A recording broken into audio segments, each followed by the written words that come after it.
Damas y caballeros, tengan ustedes muy buenas noches.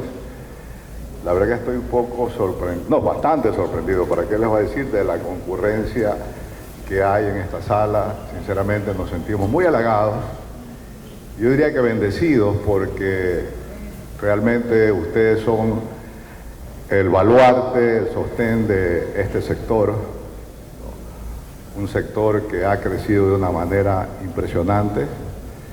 Somos el orgullo de este país y somos muy reconocidos en el mundo por las cosas buenas que hacemos. Para Bioba es una satisfacción contar con su presencia en esta noche.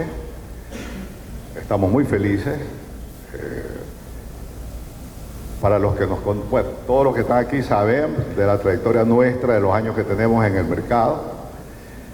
El próximo año cumplimos los 25 años de labor casi ininterrumpida. Un tiempo estuvimos un poco a la deriva, como todos nosotros nos ocurrió en la época del White Spot, pero logramos recuperarnos. Lo importante es que nos hemos mantenido y hemos podido superar todos los escollos que hemos tenido que vivir, que hemos tenido que pasar.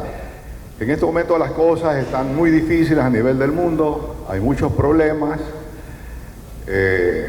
Nosotros siempre hemos sido fieles a nuestros principios, a nuestros valores, somos una familia. Y cuando digo somos una familia, realmente somos una familia. La empresa está ahorita administrada y dirigida por mis hijos.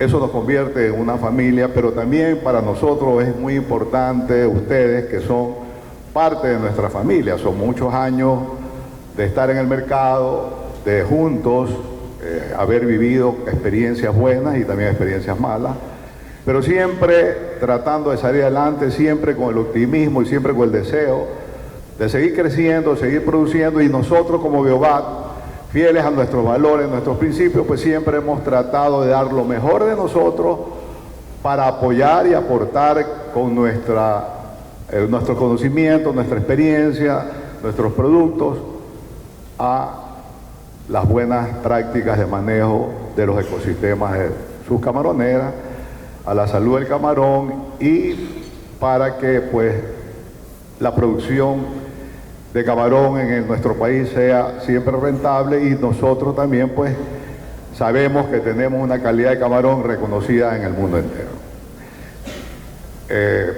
Mi idea no es explayarme en esta conversación, en esta charla, porque aquí vienen panelistas de primer orden. Hemos hecho un gran esfuerzo para traer estos distinguidos investigadores y técnicos y científicos con el objeto de que dé un aporte a lo que sé que es muy importante para ustedes. Yo manejé camaroneras también por muchos años, son 34 años si no me equivoco que yo fui gerente de grandes empresas camaroneras, y ahí fue donde yo desarrollé todas estas técnicas que ahora Bioba pues las ha capitalizado en lo que se llama manejo, bioremediación y manejo de los ecosistemas principalmente, y también en la salud del camarón.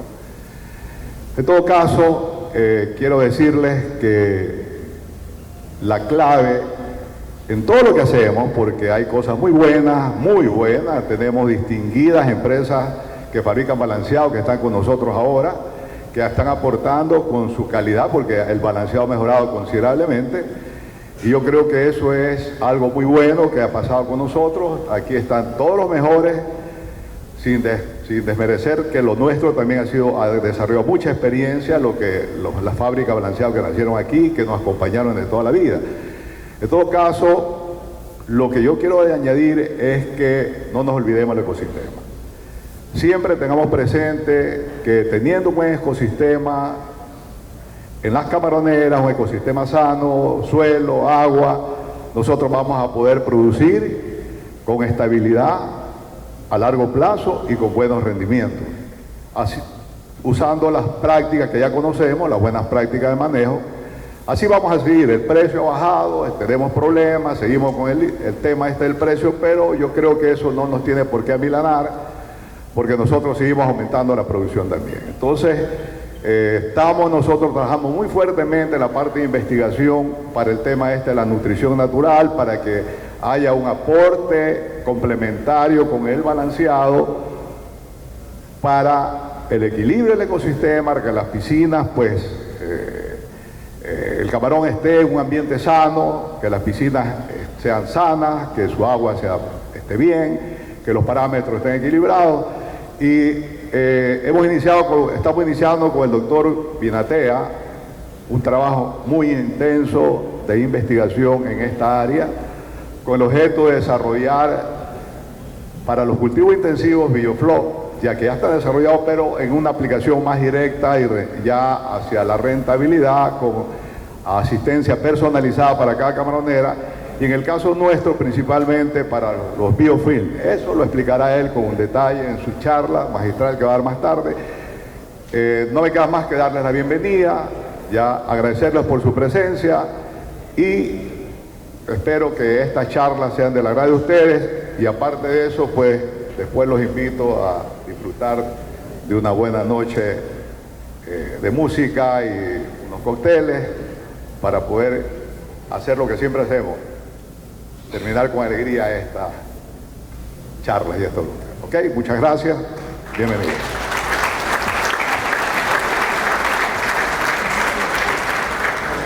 Pues bien, nuestro primer invitado es el magíster Pierre Fordín, que es especialista en especies acuícolas, quien nos va a comentar un poco sobre la proteína y balanceado, cómo optimizar y ahorrar costos. Adelante, por favor, aplausos para él.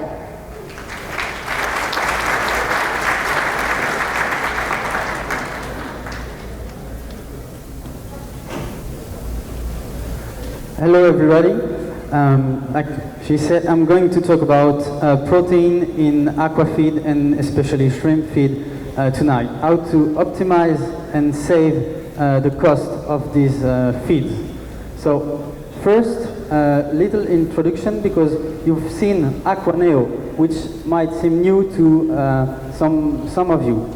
Just a little introduction about Tecna, the group Tecna, and the brand you might know. Because we did some changes last year, and that's why you can see now that the new brand of Tecna is Aquaneo, and you might have seen that on your products lately and in the future. Just a few things. First, when we talk about the protein, we will look at the needs of the animal, because when we're feeding the animal, that's what we are aiming for, giving them the protein they need to grow. Then how to fulfill the needs with the raw material and what kind of nutrients we will need. And then the third level is the optimization of this protein level in the feed. So first, when we look at the animals, we are feeding them according to their feeding habits. I would like to show you the difference between Vanamee and Monodon in terms of feeding habits and nutritional needs, but it's very difficult, so instead I choose to show you the different fishes and the mouth of the fish. So on the top you can see herbivorous animal with kind of mouth that is used to feed on algae. On the middle you can see some other fish that are parrotfish and sea bass and sea bream. That feed on mussel, that the mouth is able to crack the shell of the animal to feed into it. That's omnivorous, carnivorous species. And the last one, obviously, is a carnivorous species. So you have, this is just an example to show you that you should adapt the feed to the animal you are feeding. Also, to its life stage, the young animal don't have the same needs as the older one. Second thing you need to look at is the farming condition and the environment. And I'm sure you will recognize this part of Ecuador, which is very close to here. And on the side you have Vietnam. The scale is the same. So you don't see anything on the picture of Vietnam, whereas in Ecuador you can see the shrimp pond definitely. If you zoom on the picture of Vietnam, now you can see the shrimp pond in there. And once again, this is to show you the difference in farming condition. And Eduardo mentioned the natural production of the pond, which is important for Ecuador. in Vietnam, you don't have this natural production because the density is very high. So you have to adapt to the farming condition. You can also adapt to the temperature, to other factors and other parameters. So the first thing is to define the need of your animal. This is just a table to show you that the protein that we can feed to aquatic animals can go from 22, even lower, to 60% protein in the diet. So, as I said, the need of the animal varies according to different parameters: species, life stages, farming conditions, product expectation, and you can have many factors affecting that. Just an example about poultry at the moment. In poultry, the nutrition can be done by genetics. You have one feed and feeding program for one genetics of chicken and another one for another genetics. So maybe in the future it will happen that you will have feeding programs for different genetics of shrimp, but we're not here yet at the moment. Defining the need of protein, you also need to look at the amino acid profile. I don't know if you're familiar with this Liebig's barrel. The Liebig barrel, you see you have many planks, and you can fill up the barrel only up to the level of the lowest plank, the lowest amino acid.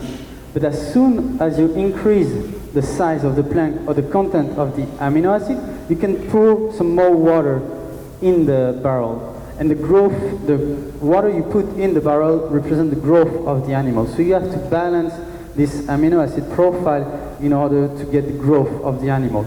It's like if you're building a house and you need pieces of window, doors, walls, roof, etc. And if you're lacking one, you cannot finish the house. It's the same for the animal. It needs all the different amino acids in different levels to grow. So other criteria you need to look at, we talk about protein, but is it crude protein or is it digestible? Because the digestible protein is the one that the animal will get for its growth. And it's the same for amino acids, and you can also have link with other parameters like digestible energy. If you have too much energy, you will get fatty animal. If you have lower energy, then the animal will use the protein for energy consumption, which is not what we are aiming for. But I will come back on this digestible thing later on about the raw material. So this is the first step. We have to define the need of the animal, the protein content, digestible protein, lysine, methionine, threonine, the digestible contents, and the ratio we want for them. So this is the first part of our will and fulfillment of the animal needs. So we have the need, and now how we are going to fulfill the need of the animal. Of course, the feed is made of different materials. So first, when you have a raw material, you analyze it to get its composition in terms of protein, amino acid, and you can also do some digestibility trials, in vitro digestibility and in vivo. But you cannot do in vivo testing on each raw material that is arriving at the factory. So you need to have other ways to assess the quality of your raw material and what the animal will get of this raw material. And that's where the digestibility is important. Once again, this is an example of the digestibility of the different raw materials. So you see you've got soybean meal with a quite good digestibility.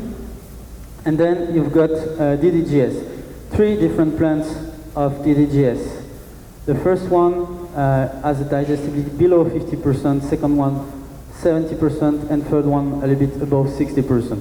So you really need to know the digestibility of your ingredients and where it comes from, and be able to characterize the ingredients.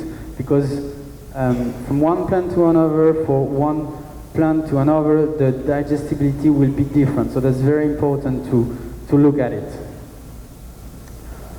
Also, I talked about the amino acid profile. Analyzing the amino acid profile is quite expensive, and you cannot do that on every batch of raw material arriving to your factory. So what we do is we build relationship like that. For example, the protein, the lysine content, which is related to the protein. And you need to have the proper equation to do that, because in some case, it doesn't work. You see, you cannot build a relation in this case. So it's very important to have the specific knowledge to go from the chemical criteria, the type of raw material, and the animal you're feeding. With this analysis, usually in a control plan, you do 5, 6, maybe 10 analyses if you want to do a lot.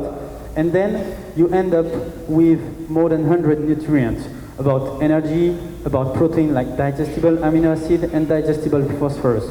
But you cannot do that, say, okay, I have this much protein, I will put this much amino acid, or balance like that. You need to have knowledge, to do some research, to be sure of the nutrients you will get and you will put in your formulation software. This example I will not present today, it's not very interesting. So we have the first part with the animals need, and we have all the different raw materials, soybean, wheat, corn gluten, fish meal, fish oil, with all their nutrients and criteria. There's a very long list, as I mentioned, more than 100 nutrients. Today we are talking about protein. So in this case you have digestible protein, lysine, methionine, threonine, and you have the digestibility of these components. Once you have these two parts, you can put them together, and that's what the formulation software is doing. And in the end you end up with a formula. Now we have this formula and this shrimp feed. How can we optimize the protein content of the animal? So one thing that can be done is the optimization and the specific knowledge on the raw material.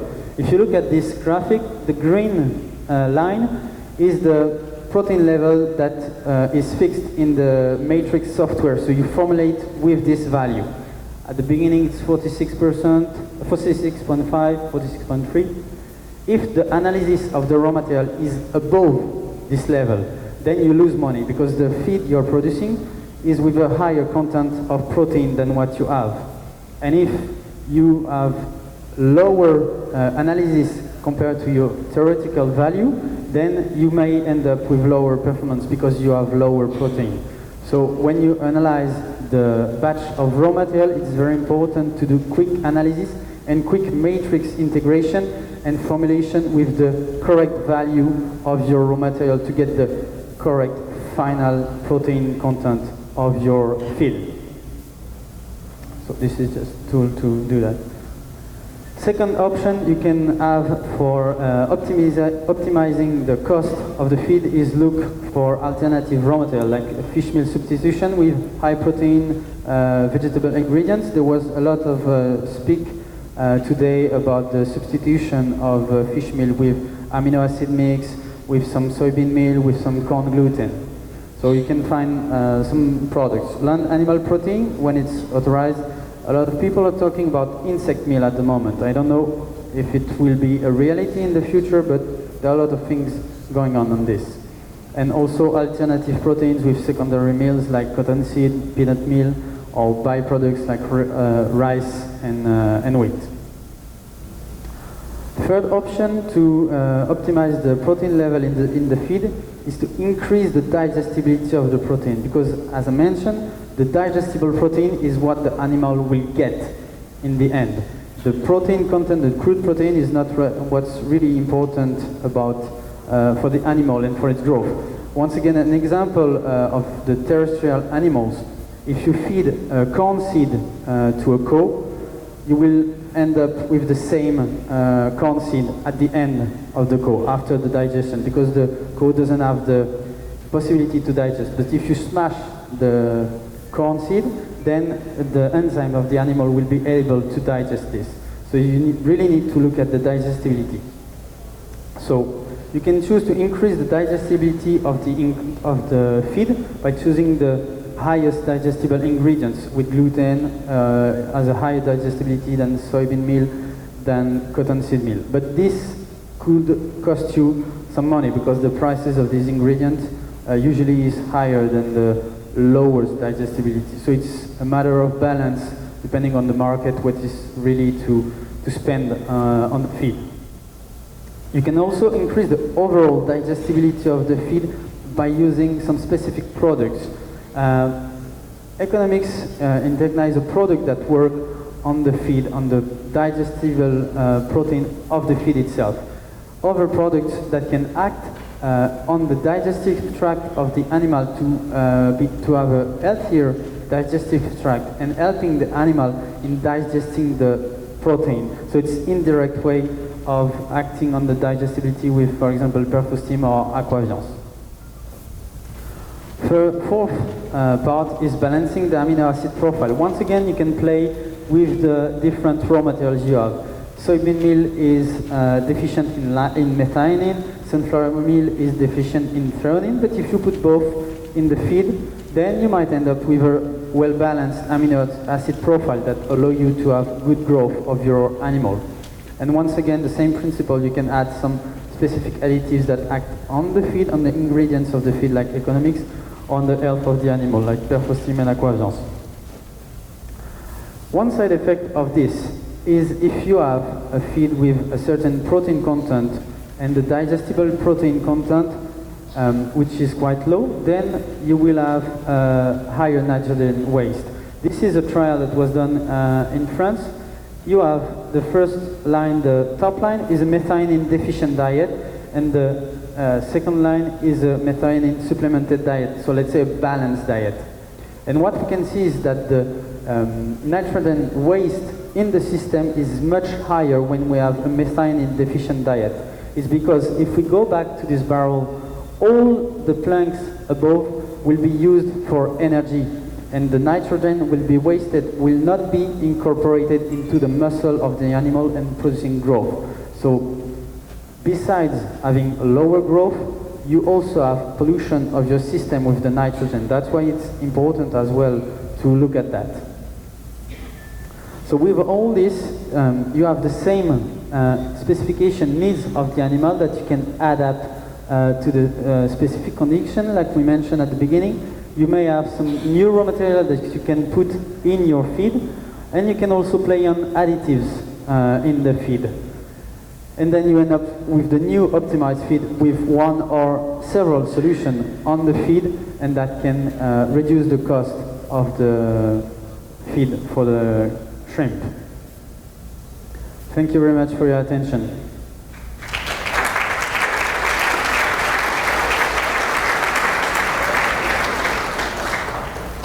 Bueno, a continuación vamos a ir con nuestro siguiente invitado, el ingeniero Juan Carlos Berardo, que es director comercial de tratamientos de agua. Aplausos para él, por favor.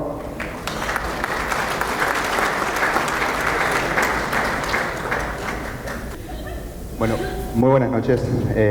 Primero quería agradecer a la gente de Biovac, tanto a Eduardo como a todo el personal de Biovac, que es realmente un placer venir aquí cada año. Y creo que lo más importante para nosotros, para los tecnólogos, es poder tener el contacto con los usuarios, el contacto con los productores, el feedback de nuestros productos. Para nosotros, como tecnólogos, es muy difícil a veces poder pasar de la escala de laboratorio, de la escala de ensayos, a lo que realmente está pasando en campo. A ver si esto funciona. Nosotros comenzamos a trabajar hace 8 años con Biovac y realmente el Ecuador es un sistema de producción que es muy difícil de encontrar, no solamente alguien que lo haga tan bien, pero alguien que pueda producir de esta manera y producir 500.000 de toneladas al año. No existe en el resto del mundo. Nosotros trabajamos en India, en Vietnam, en China, pero las enseñanzas que tenemos de Biovac y que tenemos del productor en el Ecuador son únicas y nos dan oportunidades a nosotros de entender muchísimo más de lo que está pasando con nuestros productos en el agua. Particularmente con nuestro producto que es Biovac B. Hace 8 años empezamos a colaborar con Biovac porque ellos nos plantearon una necesidad de incorporar bacterias vivas, viables a su gama de productos. Ellos ya eran líderes en el Ecuador en biorremediación y en tratamiento de suelos, contaban con una enorme cartera de clientes y querían agregar bacterias vivas, viables a su producción y a sus protocolos de producción. Así fue como surgió nuestro producto Biovac B, que cuenta con bacterias vivas, está producido en los Estados Unidos. Y la mejor manera de explicar qué es el producto es exactamente eso. Son las bacterias que listamos y un carrier para aplicar directo a piscina. Como decimos aquí, nosotros producimos material que es no genéticamente modificado, cepas puras traídas específicamente de Estados Unidos, y lo que quiero quizás resaltar en esta charla son dos conceptos, que es la manera que tiene este producto y esta tecnología de activar, de realizar estos resultados en la columna de agua, va primero por lo que puede hacer químicamente el grupo de bacterias que agregamos, tanto en el trabajo de nitrógeno como de fósforo, y segundo por una influencia de un medio muy activo en el agua y en el lodo.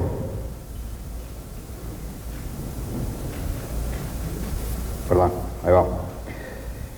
Entonces, para listar algunos de los beneficios que tenemos con la activación de estas bacterias, mejoramos tasa de supervivencia. ¿Por qué mejoramos la tasa de supervivencia? No tenemos ninguna influencia directa sobre el camarón, sino sobre la calidad de agua, que es el medio en el que el camarón crece. Lo hacemos mediante distintas especies y distintas cepas que formulamos en el producto, que tienen algunas novedades en el manejo de nitrógeno, pero más que nada influenciando el medio en el que dosificamos. Lo hacemos tomando la misma atención que hacemos a la columna de agua que a los lodos en la producción. Hay que entender que la carga orgánica en estas fosas es muy alta y va a ser muy alta a través de la producción, y hay que ayudar a que esa carga orgánica esté mantenida y esté manejada correctamente durante toda la producción. Estos son los dos conceptos que quiero tratar, y quiero ver si puedo lograr ser breve, pero primero concentrarme en lo que es calidad de agua y después concentrarme en lo que son los efectos de estas bacterias heterótrofas.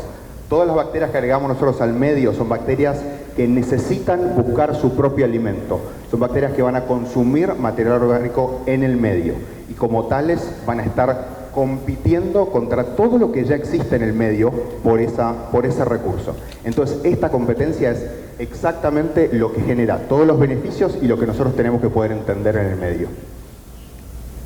Primero, un tema de las especies nitrogenadas. Sabemos que el balanceado, las heces, la carga orgánica de las piscinas es una fuente prácticamente infinita de carbono y nitrógeno en estas piscinas. Entonces, poder entender que todas esas fuentes nitrogenadas en algún momento van a terminar siendo fuentes de amonio, y que ese amonio puede llegar a generar cosas muy tóxicas como amonio total, como nitritos, como nitratos en las piscinas, es muy importante, y entender cómo estos bacilos, lactobacilos y pediococos pueden ciclar este nitrógeno y eliminarlo de las piscinas es muy importante. Después, entender que en las piscinas hay un gradiente de oxígeno, y en ese gradiente de oxígeno distintas bacterias y distintas reacciones pueden suceder. En superficies donde el oxígeno disuelto va a estar muy cerca del equilibrio, podemos tener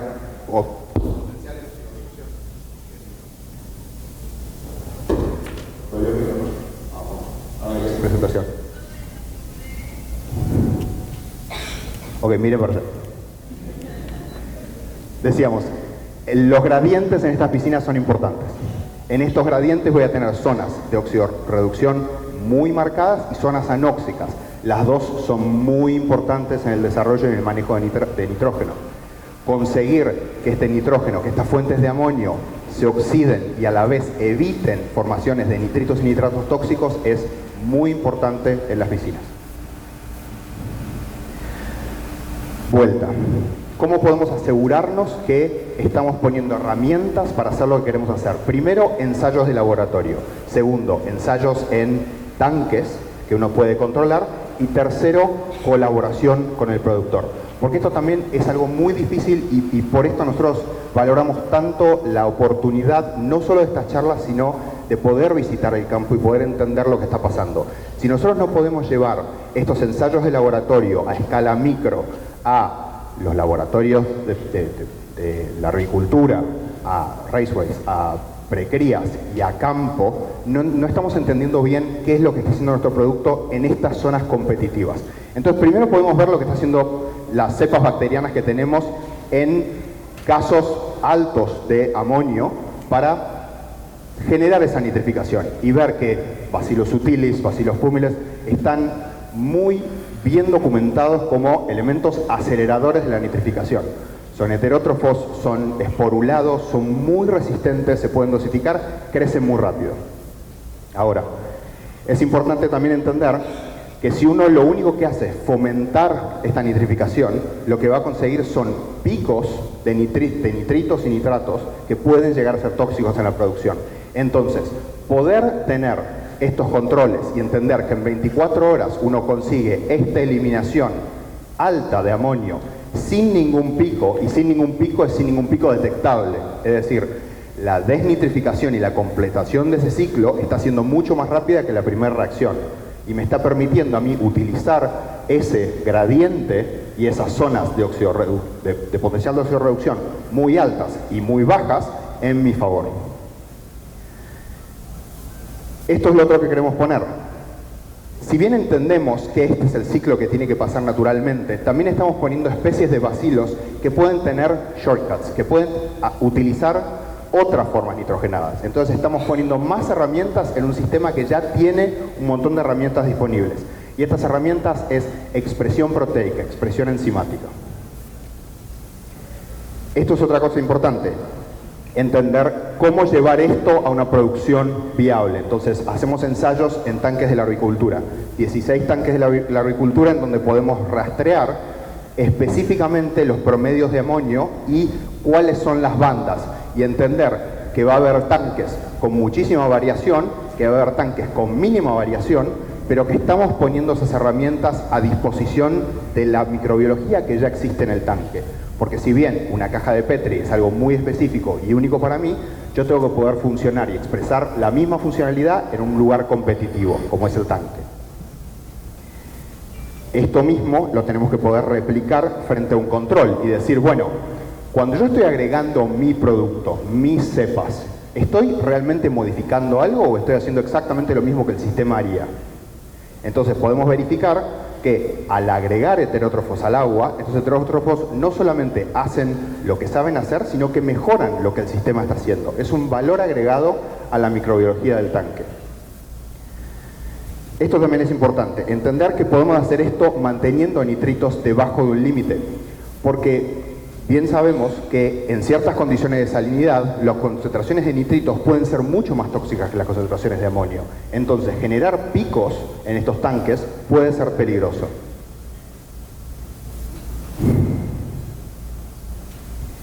Volvemos a esta demostración.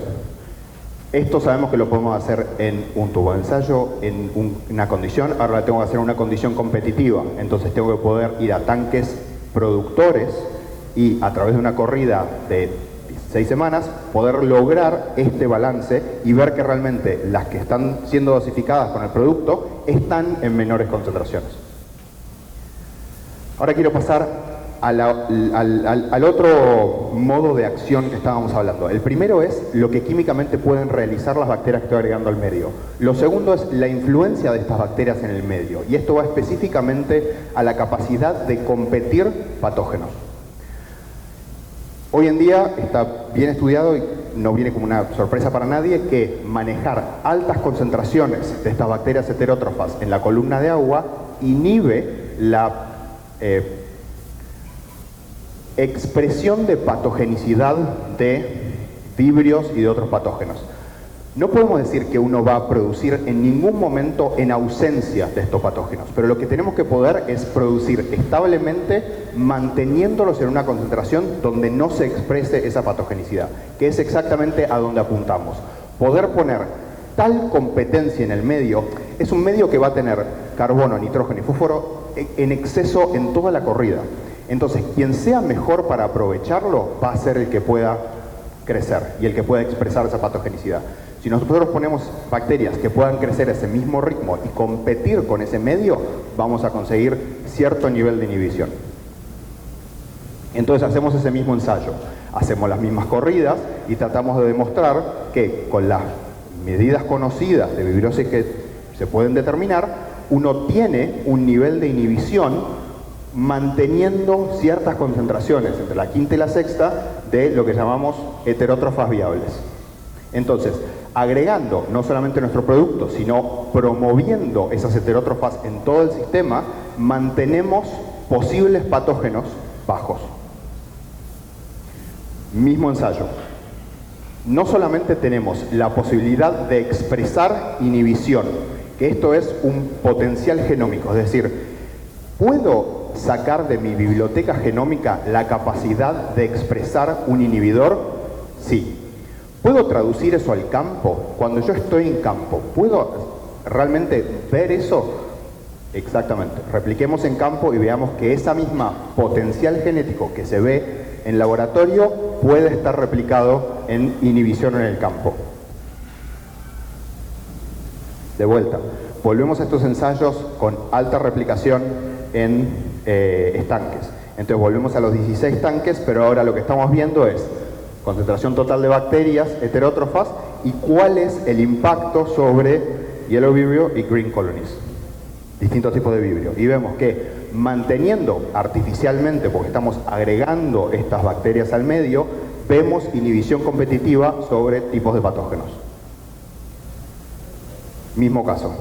Esto es en un hatchery en el sur de China, en donde pudimos agarrar y hacer tratamientos y controles sobre toda la producción del laboratorio y mostrar que un laboratorio que estaba teniendo muchísimos problemas de pérdida de producción por patogenicidad, encontrar esta manera, de alguna manera natural, de inhibir con esta alta concentración de bacterias heterótrofas en el medio. Un segundo más. Quiero volver a esto que hablamos hace un segundo. Lo que estamos buscando con la aplicación de estos productos en el medio fue, cuando comenzamos hace 8 años a trabajar aquí en el Ecuador, una bioremediación del suelo. Nos pusimos de acuerdo con una empresa que era líder y conseguimos aprender muchísimo sobre lo que estas bacterias podían hacer en los suelos y en las corridas. Hoy en día, junto con la investigación que estamos haciendo en la casa matriz y en el resto de nuestros centros en Vietnam y en China, podemos entender que hay adicionales beneficios que se expresan en la columna de agua. Los primeros, enfocados hacia el manejo de nutrientes en la columna de agua, y los segundos hacia esta especificidad de inhibición no competitiva de patógenos. Todo esto va sumando a la manera en que vamos utilizando el producto y la manera en que podemos mejorar no solamente la calidad del servicio, sino mejorar los beneficios sin tocar las formulaciones o los precios, solamente entendiendo lo que estamos haciendo y cambiando las dosis de aplicación. Muchísimas gracias.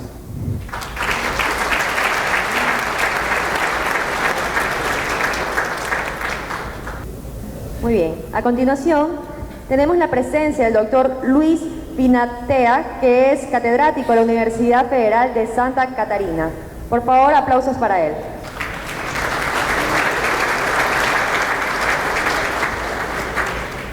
Muy buenas noches, damas y caballeros.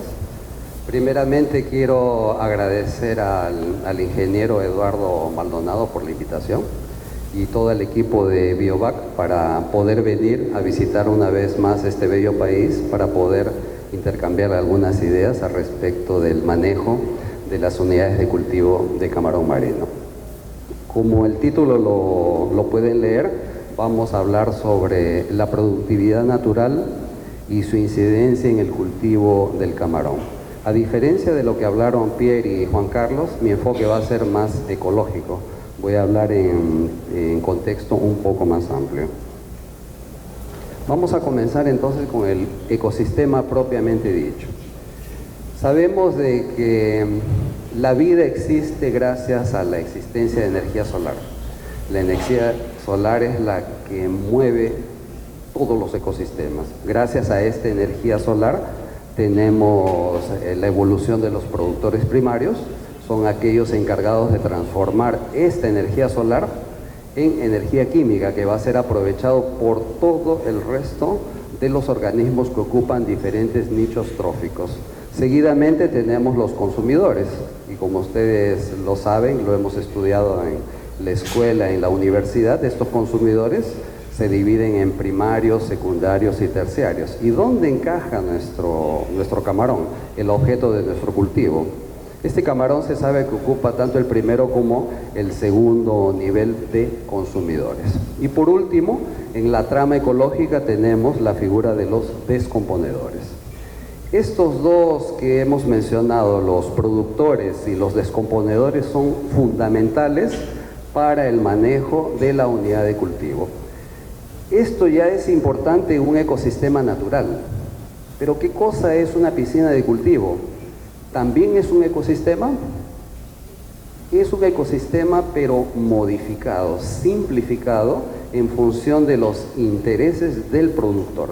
Y aquí es que comienzan a aparecer unos ciertos problemas que necesitamos entenderlos con bastante precisión para poder manejarlos de forma más satisfactoria. Comenzando por los productores primarios, podemos observar de que tenemos los organismos fotoautotróficos. Como representantes encontramos al fitoplancton, al fitobentos y también tenemos a las cianobacterias. Pero existen otros organismos que también son capaces de alimentarse a sí mismos. Esa es la definición de la palabra heterotrófico, aquel que se alimenta de otro. Aquí podemos encontrar al bacterioplancton, representado por los organismos heterotróficos, y también tenemos otros que sí son capaces de obtener energía a partir de sustancias orgánicas complejas, como es el nitrógeno reducido. Estamos hablando de los organismos quimiautotróficos, ejemplo, bacterias nitrificantes.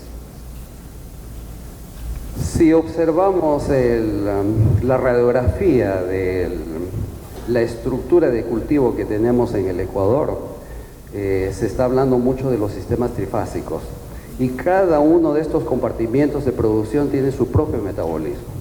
Tenemos que entender que los RESWAYs, que son unidades de cultivo intensivo, tienen un perfil quimiautotrófico y heterotrófico. En otras palabras, en estas unidades van a predominar bacterias nitrificantes y bacterias que se alimentan de otros compuestos orgánicos complejos, como es el caso del carbono. Tendríamos aquí las bacterias heterotróficas. ¿Y qué tipo de metabolismo microbiológico encontramos en los precriaderos y en el engorde? Pues encontramos los fotoautotróficos, representados por las cianobacterias y por las microalgas. Grosso modo se puede decir que esa sería entonces la radiografía de lo que sucede dentro de cada una de estas unidades de cultivo. En otras palabras, los criterios que yo aplico para la precría y para el engorde no lo puedo aplicar por un RESWAY, porque el metabolismo es diferente. Tengo que aplicar otro tipo de principios. Vámonos a la precría y al engorde. Aquí, como ustedes pueden ver en este gráfico, encontramos a los organismos de cultivo, que son los camarones, que están buscando el alimento natural. Para que este alimento natural exista y esté disponible para alimentar a los animales, necesitamos que el suelo sea de buena calidad. Si el suelo es de buena calidad, entonces el ciclo de nutrientes hará posible con que la luz solar sea aprovechada por el fitoplancton. Este fitoplancton, ustedes saben, es la base de la cadena trófica de los ecosistemas. A partir del fitoplancton es que surgen otro tipo de organismos, como es el caso del fitobentos. Tenemos consumidores primarios representados por los copépodos, los anfípodos, los poliquetos y también el detritus, que sería esa materia orgánica que no está siendo aprovechada. ¿Y esto podría ser importante para el camarón? ¿Qué opinan ustedes? ¿El camarón se interesaría por estos microorganismos o el camarón prefiere solamente el balanceado? ¿Qué opinan ustedes? Lógicamente, los balanceados aparecieron, digamos, hace unos 40 años como máximo. ¿Cuántos millones de años de evolución tiene un camarón? Son varios millones. Ellos comenzaron a evolucionar cuando no existían concentrados alimenticios. Este animal está diseñado genéticamente para aprovechar al máximo el alimento natural. Una estrategia de sustentabilidad sería dejar con que estos alimentos estén disponibles para ser utilizados por estos animales de cultivo. ¿Y qué de bueno tiene el fitoplancton, el fitobentos, los copépos, los anfípodos y los poliquetos? ¿Por qué el camarón le gusta comer eso? Pues porque son ricos en proteínas, son ricos en ácidos grasos poliinsaturados, ricos también en carotenoides, vitaminas y minerales. Esa es la razón por qué los animales van a buscar preferencialmente el alimento natural antes de que el concentrado. Aquí no estamos diciendo de que el concentrado no sirve para nada. Lo que estamos diciendo es que por la naturaleza de los cultivos, que son más intensivos de lo que se encuentra en los ecosistemas, es imposible trabajar sin la presencia de concentrados. Pero lo que queremos indicar es que el alimento natural puede venir a complementar el alimento artificial.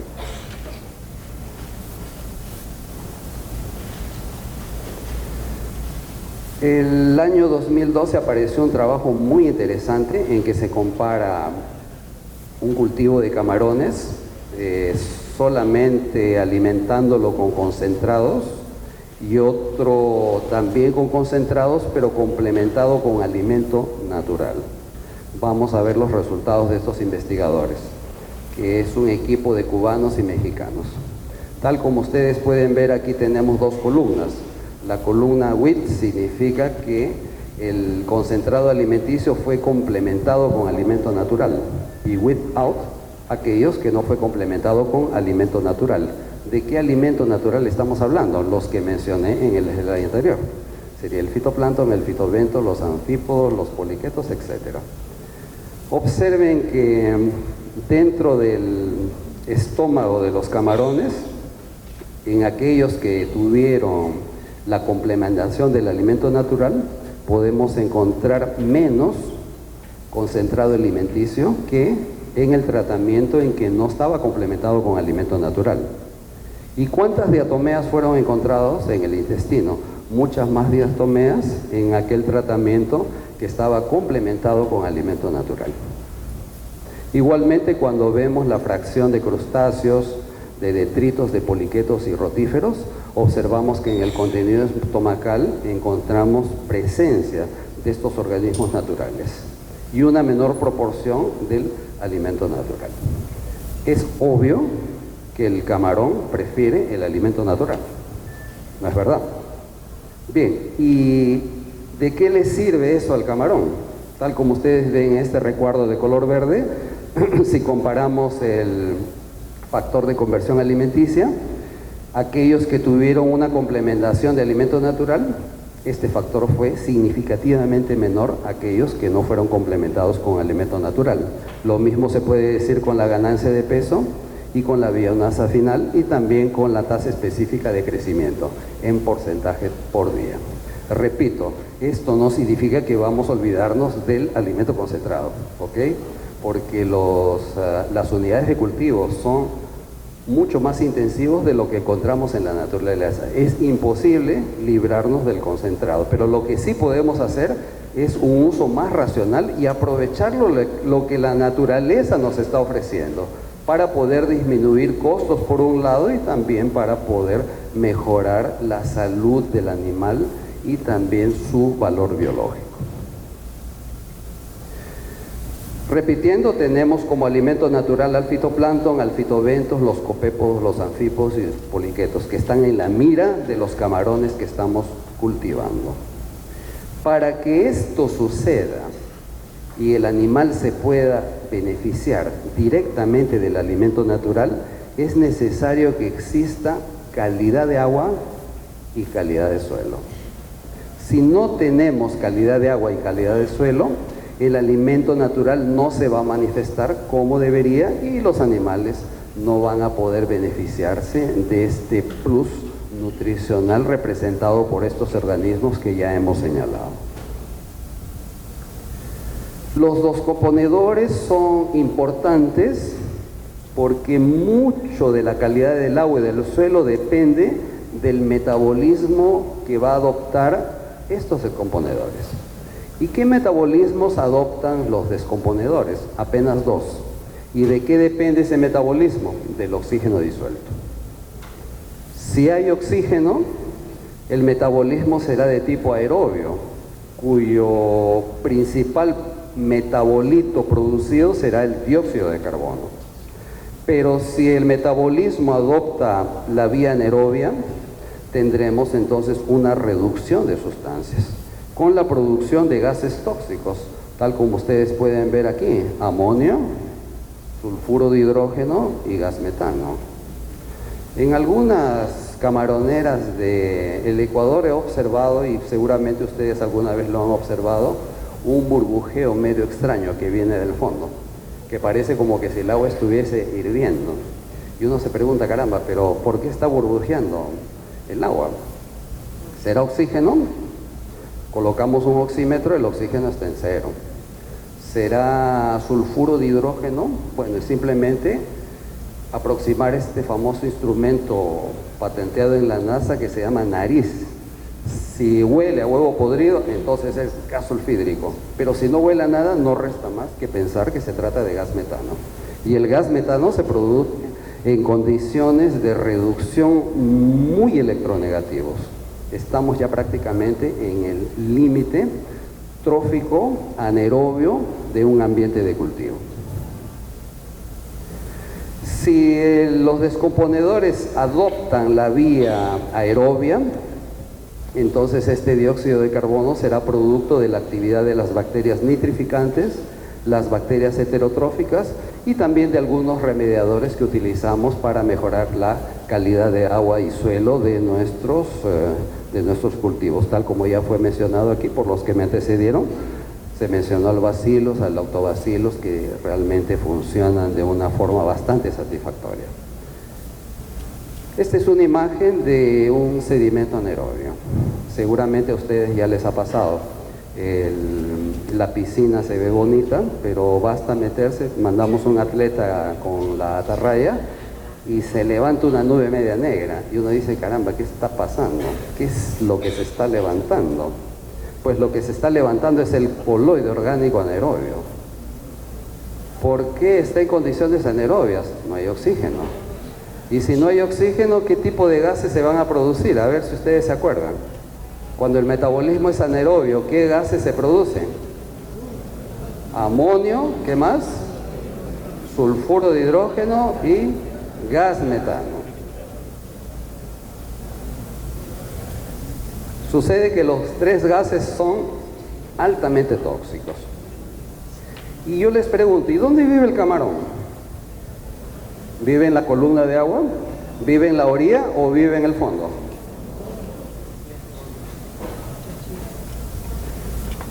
La materia orgánica depositada en el fondo en condiciones anaerobias van de la mano. Lo voy a repetir, la materia orgánica en condiciones anaerobias depositada en el fondo van de la mano con los vibrios, con las cianobacterias y con el sulfuro de hidrógeno. ¿Cómo lo sé? Porque ya hay trabajos científicos que lo han demostrado, que es lo que voy a pasar a mostrarles ahora a ustedes. Este es el primer trabajo que fue publicado el año 2017, relativamente reciente, en que nos habla cuál es la respuesta de la microbiota intestinal de Lithopeneus banamei expuesto a concentraciones mínimas de sulfuro de hidrógeno. Se dice que el sulfuro de hidrógeno es tóxico. Bueno, es tóxico cuando mata, pero a veces no mata. Cuando no mata está en una concentración subletal. Ejemplo, ¿cuánto necesito de cianuro para matar a la suegra? Media cucharadita, una cucharadita.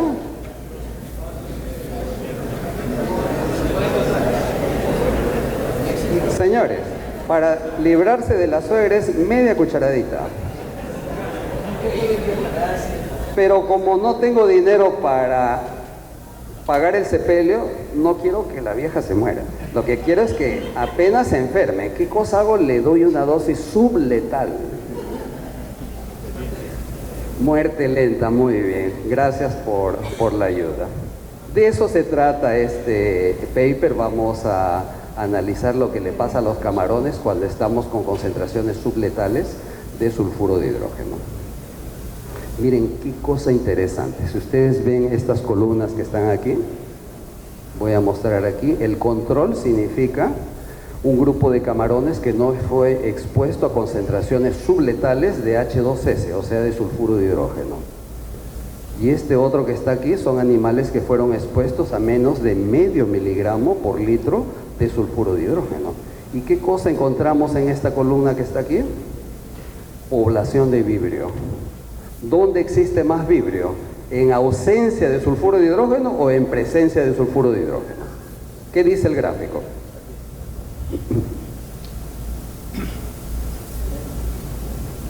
¿Quién diría? El sulfuro de hidrógeno no solamente es una toxina, sino que también potencializa la aparición del vibrio. Y el vibrio es el enemigo número 1 de los camarones. Son los principales dolores de cabeza, son los vibrios. Este es un trabajo, como les digo, bastante reciente, publicado en el Fish and Shellfish Immunology, año 2017. Cosas que antes no se sabían, pero que ahora se están descubriendo. También este trabajo nos habla de una cosa muy curiosa.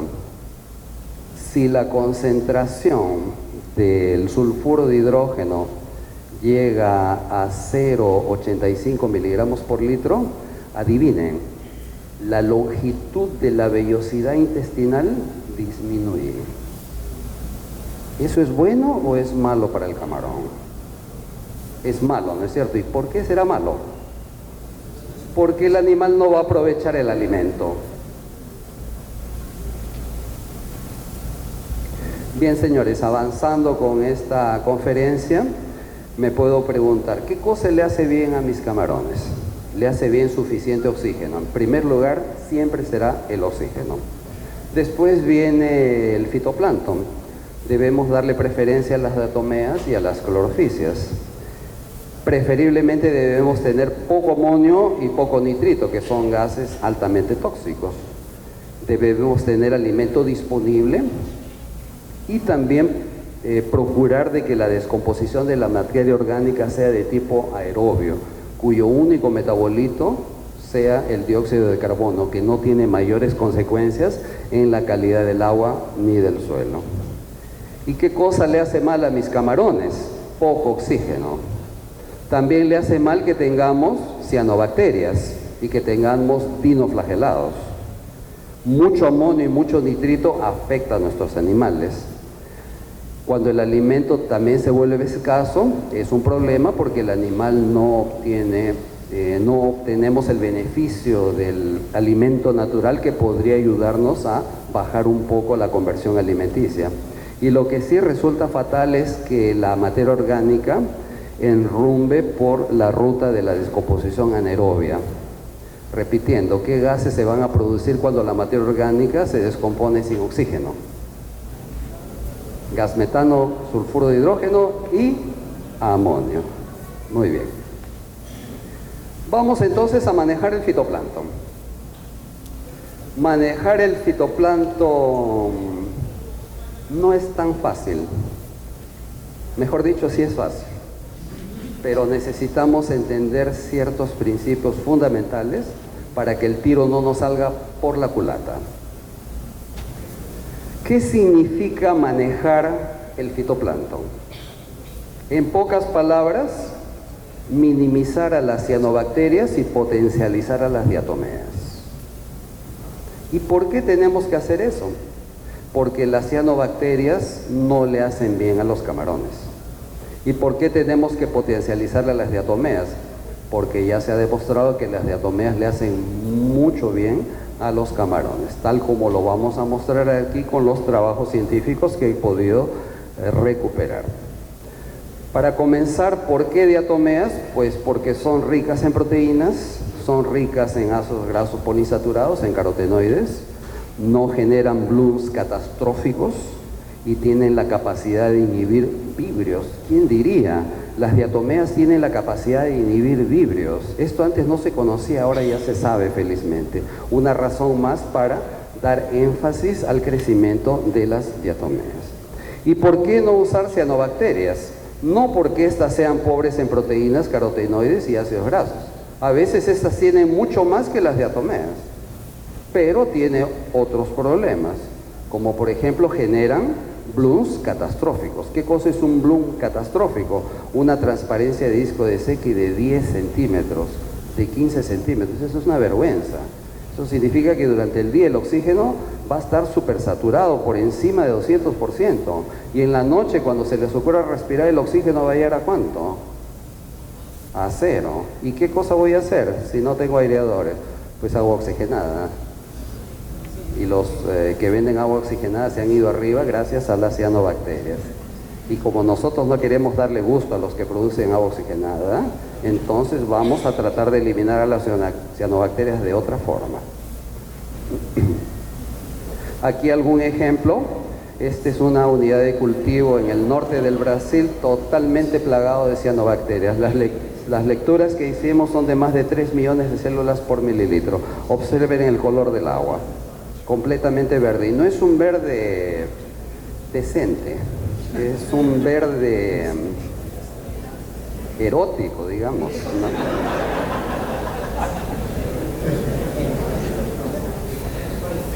Una manía que las cianobacterias pelágicas tienen es formar natas.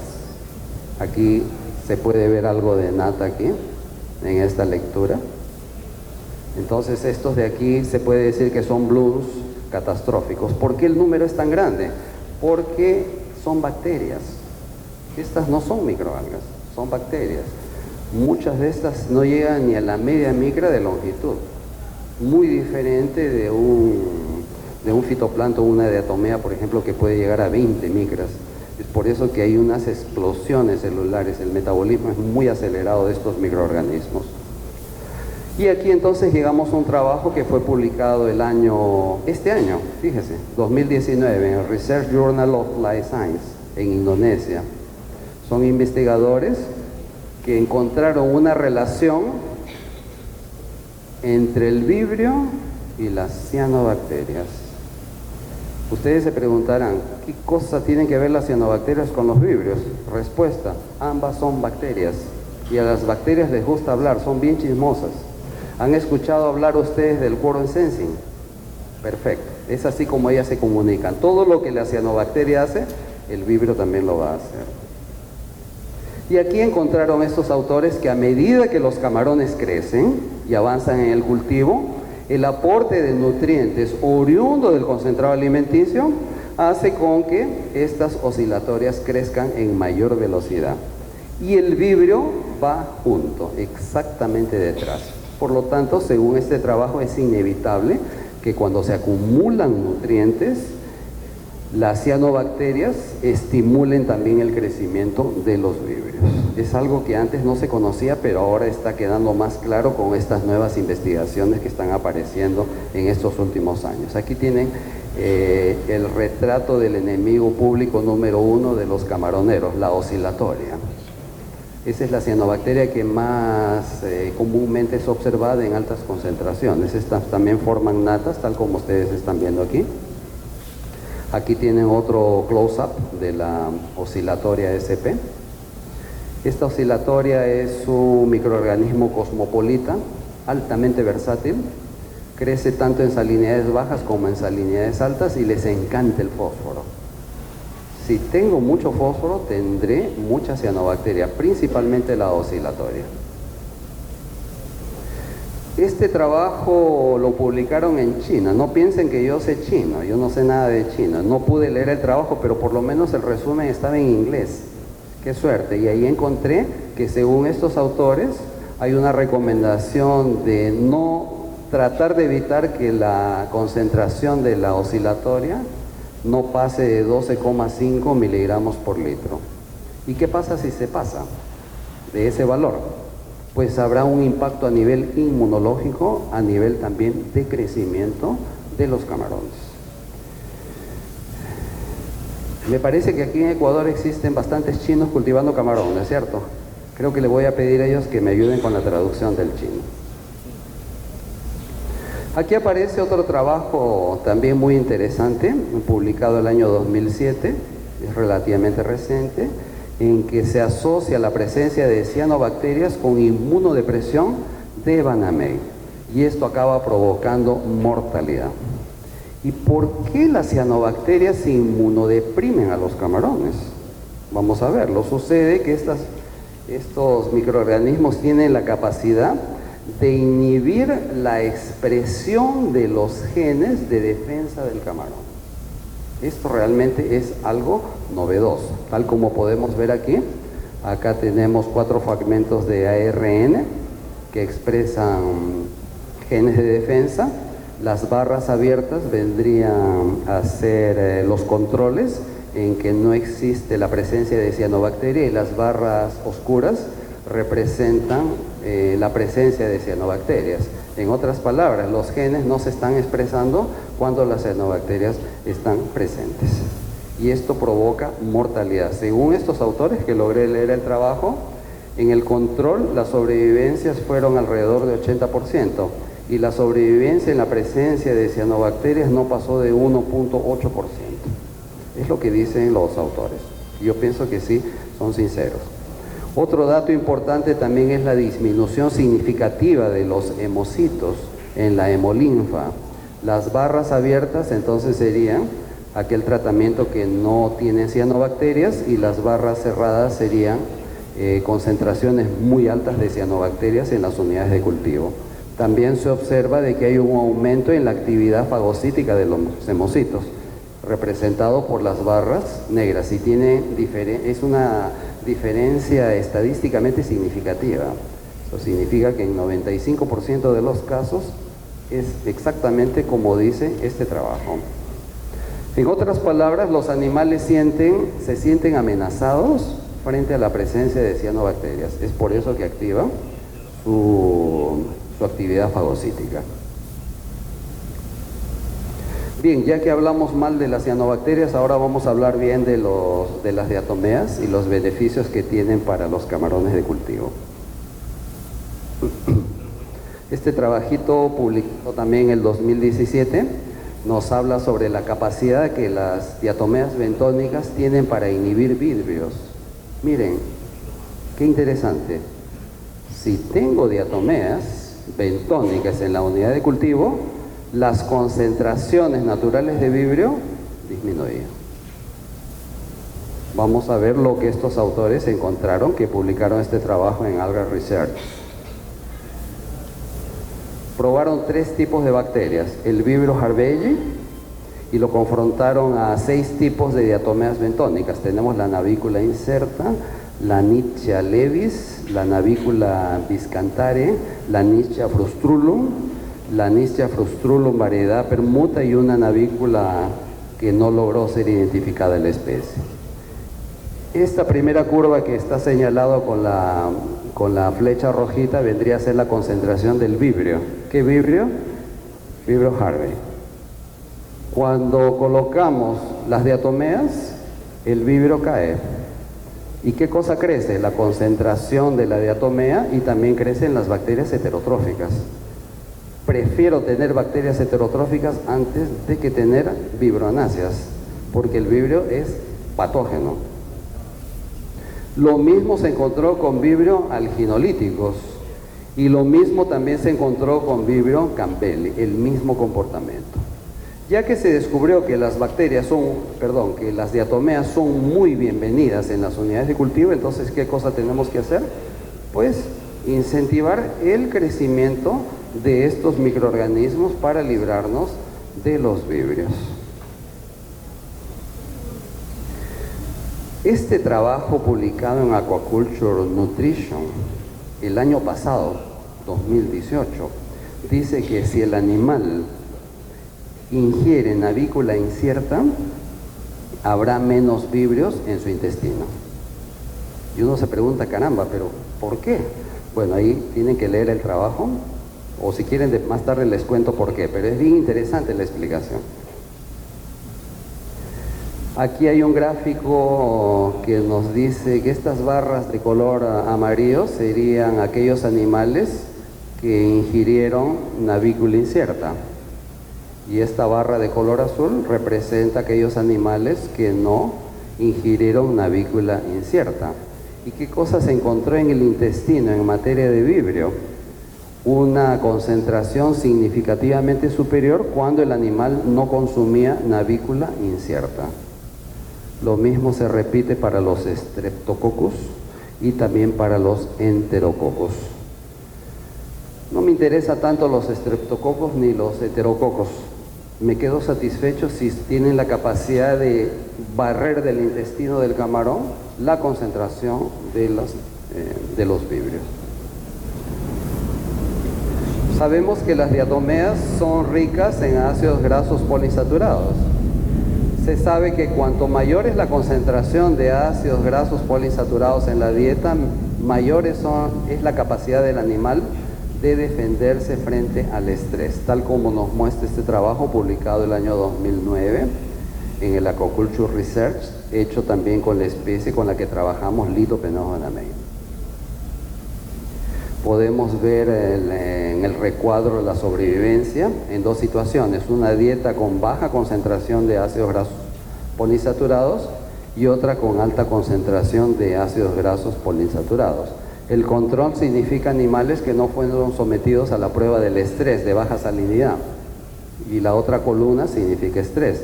Entonces podemos ver que aquellos que tenían una dieta baja en ácidos grasos poliinsaturados, en la cuestión del estrés tuvieron una sobrevivencia significativamente inferior en relación al control. Y esto no se observa cuando el animal se ha alimentado con una alta concentración de ácidos grasos poliinsaturados. También se hizo un estudio a partir del anión superóxido, que es una respuesta del sistema inmunológico del animal, y se sabe que cuando hay una alta concentración de ácidos grasos, el animal en la primera hora del ataque bacteriano responde de forma significativa.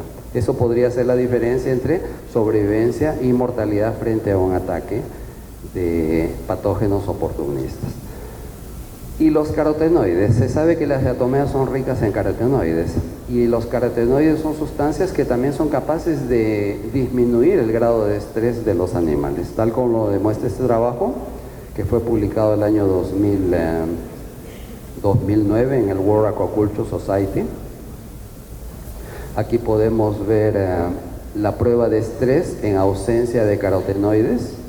Tenemos peso final de los camarones, tenemos tasa de crecimiento específico, tenemos también sobrevivencia, y se observa que cuando hay presencia de carotenoides, el animal se vuelve más resistente para soportar un evento de estrés.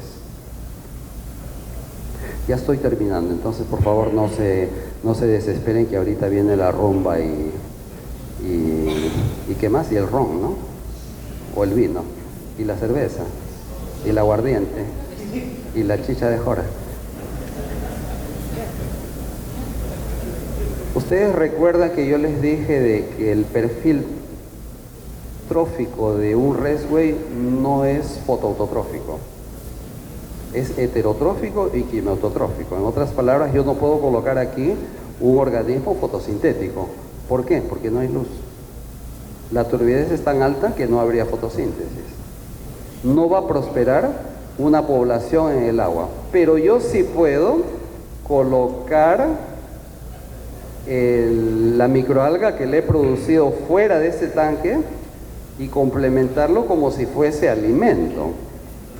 Y de eso se trata, una estrategia para llevar ese beneficio de las diatomáceas a este tipo de sistemas por medio de incorporación de diatomeas de origen externo, tal como nos muestra este trabajo publicado en el Brasil, en el journal, en el Latin American Journal of Aquatic Research, en que en un sistema de biofloc se hizo una adición ex profeso de navícula. ¿Y qué cosa se obtuvo? Aquí se ve claramente, miren, aquí tenemos la línea que se refiere al cultivo con cero recambio de agua, alimentado apenas con el concentrado alimenticio. Y aquí tenemos, en este recuadro, serían los animales criados sin renovación de agua, con alimento pero complementado con diatomea. Entonces se observan diferencias significativas en peso final, en biomasa final, ganancia de peso, ganancia de biomasa, tasa específica de crecimiento, sobrevivencia y, lo que es más importante, a nivel de factor de conversión alimenticia. Si coloco diatomeas, me estoy ahorrando 0,3 en términos de factor de conversión. Este otro trabajo también realizado en el Brasil nos habla sobre la incorporación de diatomeas en cultivos superintensivos a nivel de redsways. Se probaron 3 tratamientos. Por un lado tenemos cultivo exclusivamente con diatomeas, otro exclusivamente con Biofloc y otro con la mezcla de ambos. Por lo menos en relación a la ganancia de peso se observa de que los animales crecen mejor y de forma significativa superior cuando son alimentados en una fase exclusivamente con diatomeas. Y en relación al factor de conversión alimenticia, las diatomeas le gana al Biofloc y le gana la mezcla de ambos. Trabajo científico, como les digo, realizado en Brasil. Bueno, esa sería la estrategia de llevar las diatomeas a unos ambientes de cultivo superintensivo, altas densidades con perfiles heterotróficos y quimiototróficos. ¿Y cómo podemos hacer para llevar estas diatomeas a las unidades de precría y engorde? Pues la respuesta es manipulando la relación nitrógeno-fósforo y promoviendo el alimento natural a partir del biofilm. Biofilm vendría a ser esa película donde van a prosperar organismos que van a servir de alimento natural para los animales que estamos cultivando. Vamos a ver cómo podemos hacerlo. Primero es la manipulación de la relación nitrógeno-fósforo. Cuando yo quiero que las diatomeas se pongan contentas y las cianobacterias se pongan tristes, necesito mantener 20 veces más nitrógeno que fósforo. Al principio esto es fácil porque el fósforo todavía no se ha acumulado. Más cuando estamos llegando al final del cultivo, el fósforo se ha acumulado de tal forma debido al aporte de alimento de los concentrados. Cada vez se vuelve más difícil hacer este control. Pero si yo por lo menos un par de meses puedo hacer que las diatomeas prevalezcan, entonces ya he ganado bastante en términos de conversión alimenticia. También para poder estimular el crecimiento de las diatomeas se necesita la aplicación de silicio, sobre todo cuando las aguas son pobres en este mineral. Para tener diatomeas y no tener cianobacterias, necesitaría respetar estas relaciones: 20 de nitrógeno, 1 de fósforo y 1 de silicio. ¿Y qué cosa es el nitrógeno? Pues es la suma del amonio con nitrato. ¿Qué cosa es el fósforo? Es la concentración de fosfato que encontramos en el agua. ¿Y qué cosa es el silicio? Es la forma que encontramos en el agua, generalmente el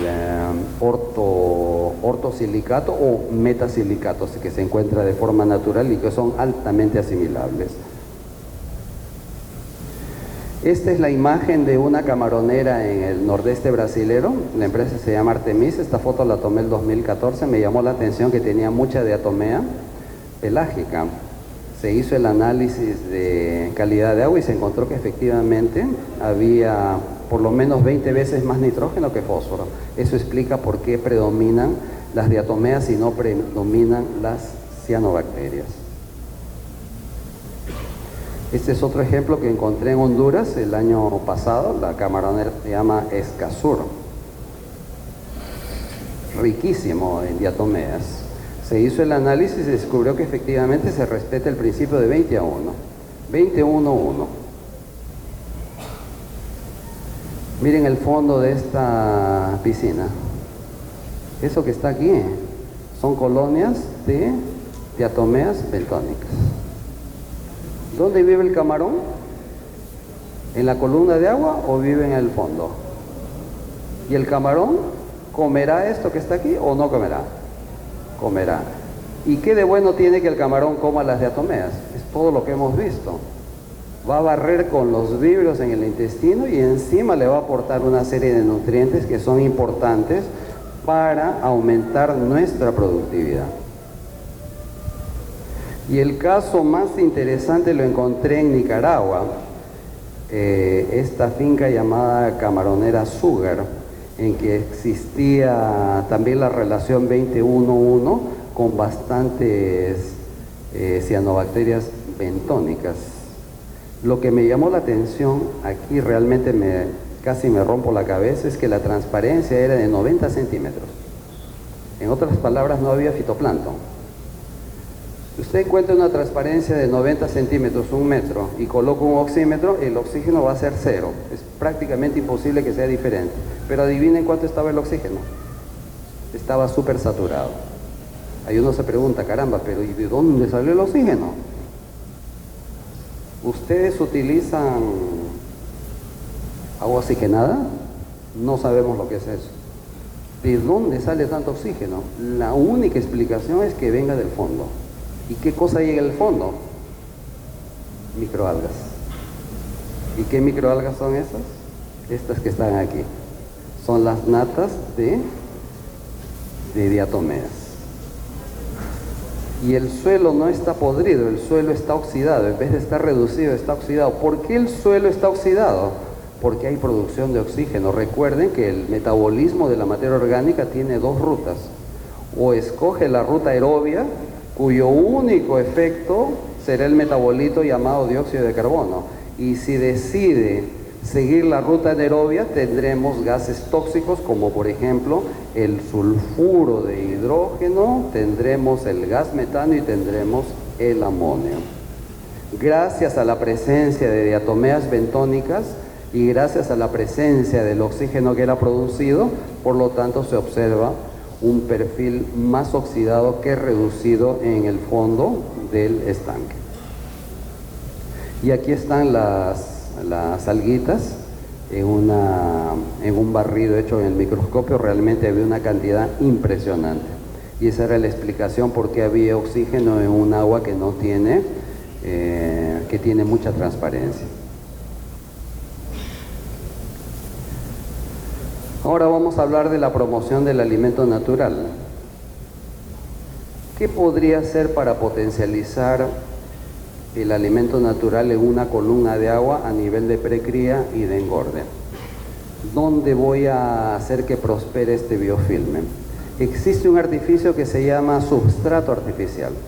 Si hay un substrato, estos microorganismos benéficos se van a fijar ese sustrato y van a estar disponibles para los animales que estamos cultivando. Es lo que nos dice este trabajo que fue publicado el año 2017.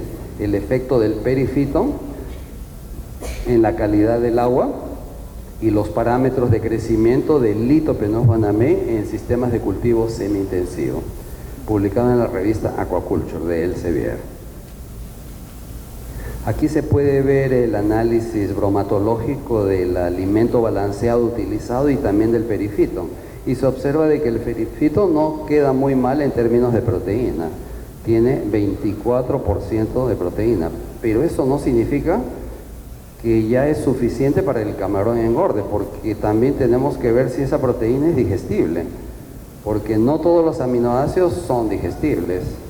Cuando uno un alimento balanceado, hay una garantía de que los aminoácidos sí son digestibles, y si son digestibles son asimilables. No basta tener proteína, tiene que ser digestible. ¿Será que el perifitón es digestible o no es digestible? ¿Quién nos puede dar esa respuesta? El crecimiento del animal. Si el animal crece, eso significa que sí es digestible. ¿Y qué cosa vemos aquí? La sobrevivencia. El control sería apenas con un balanceado, y aquí tenemos el perifitón en términos de sobrevivencia. Si el animal sobrevivió y creció, significa que esa proteína es de alto valor biológico.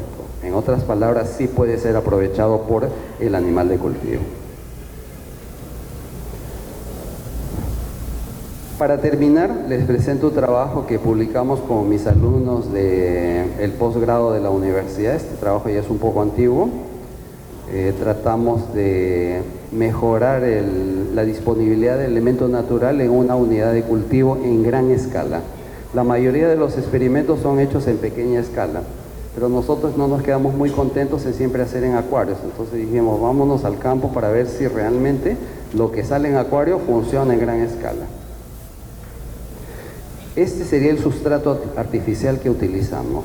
Sustrato artificial puede ser cualquier cosa sólida que no sea biodegradable, que esté sumergida en el agua y que funcione como substrato para cualquier sustancia que quiera adherirse. Esta sería la radiografía del substrato.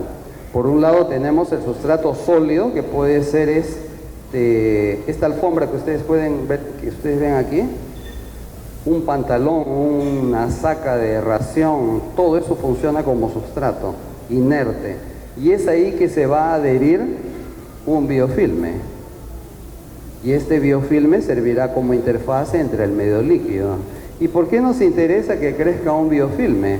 Porque es ahí donde se va a desarrollar el alimento natural para alimentar a los camarones, o sea, fitoplancton, fitobentos, copépodos, anfípodos y poliquetos. ¿Y por qué quiero que coman eso? Para bajar el factor de conversión alimenticia. ¿Por qué es importante bajar el factor de conversión alimenticia? Dígame. ¿Por qué es importante?